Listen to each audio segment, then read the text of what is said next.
बिस्मिल्लाहिर्रहमानिर्रहीम। अस्सलाम वालेकुम। मैं हूं फैसल अब्बास और आप हमारा यूट्यूब चैनल देख रहे हैं। इस वीडियो के अंदर हम बात करेंगे कि जिस तरह से पंजाब के अंदर एक सियासी बहरान इस वक्त जो है वो चल रहा है, उसी हवाले से फवाद चौधरी ने एक बहुत बड़ा दावा किया है। फवाद चौधरी ने एक इंकशाफ किया है। फवाद चौधरी कहते हैं कि पंजाब असम्बली तहलील होगी, अदम एतमाद भी होगी और उसमें चौधरी परवेज़ इलाही जो हैं वो उसमें कामयाब भी होंगे। इसी हवाले से ये फवाद चौधरी ने एक ट्वीट किया और उस ट्वीट के अंदर उन्होंने कहा कि पीटीआई की तरफ से अदम एतमाद और एतमाद के वोट का मकसद इलेक्शन से फ़रार होना है। पीडीएम की जानब से कल तक राना सनाउल्लाह और एहसन इकबाल कह रहे थे कि असम्बलियाँ तहलील कर दो, इलेक्शन में जाएंगे, और आज जूते छोड़कर ये लोग भाग रहे हैं। फवाद चौधरी ने कहा, हम इन्हें भागने नहीं देंगे। अदम एतमाद नाकाम होगी और परवेज़ इलाही असम्बली तहलील करेंगे, क्योंकि अवाम का फ़ैसला है, हतमी फ़ैसला अवाम का जो है वही चलेगा। तफसीलात के मुताबिक जो कि 187 अरकान चौधरी परवेज़ इलाही के पास हैं, जिसमें 186 चाहिए असम्बली का कोरम पूरा रखने के लिए, लेकिन दूसरी तरफ जरदारी भी पंजाब से जो है वो नाकाम होकर वापस लौट चुके हैं। देखते हैं कि अब फवाद चौधरी का ये जो दावा है वो कितना कारामद साबित होता है, या इस हवाले से उनके पास क्या स्ट्रेटजी है, पीटीआई के पास क्या स्ट्रेटजी है।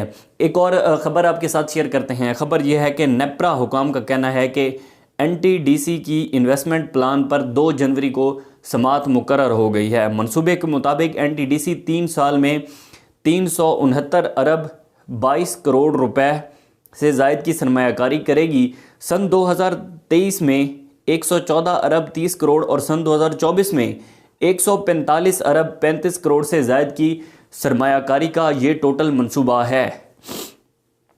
इसी हवाले से उन्होंने कहा कि 2025 में एनटीडीसी 109 अरब रुपए करोड़ से ज़ायद की सरमायाकारी करेगी। मंसूबे के मुताबिक पावर प्रोजेक्ट से बिजली की तरसील के लिए 167 अरब रुपए, जबकि सरमायाकारी की जाएगी मरम्मती कामों और तोसी के इकदामात पर 157 अरब करोड़ जो है वो 65 लाख रुपए खर्च किए जाएंगे। एनटीडीसी स्पेशल इकनॉमिक जोन में सरमायाकारी पर 23 अरब 59 करोड़ रुपए खर्च करेगी।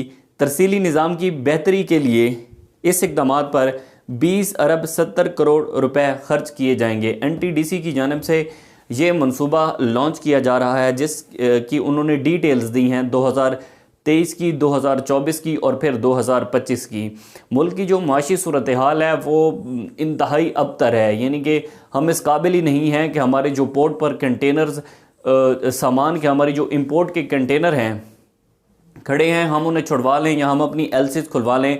हमारी ये पोजीशन भी नहीं है। लेकिन दूसरी जानिब हम देखते हैं कि हमारी जो वफाकी काबीना है, उस काबीना में भी आए रोज़ जो है वो इजाफ़ा होता चला जा रहा है। हुकूमत की जानिब से मराद दी जा रही हैं, उन चीज़ों का जो है वो ध्यान ही नहीं रखा जा रहा। डॉलर अफ़गान स्मगल हो रहे हैं। हमने स्मगलिंग पर जो है वो कंट्रोल करना था, हम कंट्रोल नहीं कर पाए। हम मार्केट बेस इकानमी पर फोकस रखते हैं, लेकिन मार्केट बेस इकानमी यहाँ पर टोटली एग्जिस्ट नहीं करती, बिकॉज़ जो मिफ्ता इस्माइल हैं उनकी अपनी पॉलिसी है, जो इसाक डार साहब हैं उनकी अपनी पॉलिसी है। दूसरी जानिब इस वक्त पंजाब के अंदर सियासी बहरान है। फिर अगर जनरल इलेक्शन की तरफ हम जाते हैं तो फिर एक बहुत बड़े चैलेंजेस का सामना है।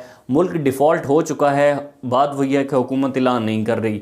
डिफ़ॉल्ट गरीब हो चुका है। असल में वो गरीब लोग डिफ़ॉल्ट कर चुके हैं जिनके पास खाने के पैसे नहीं हैं, जिनके पास रोटी खाने के पैसे नहीं हैं, दिन गुजारने के पैसे नहीं हैं।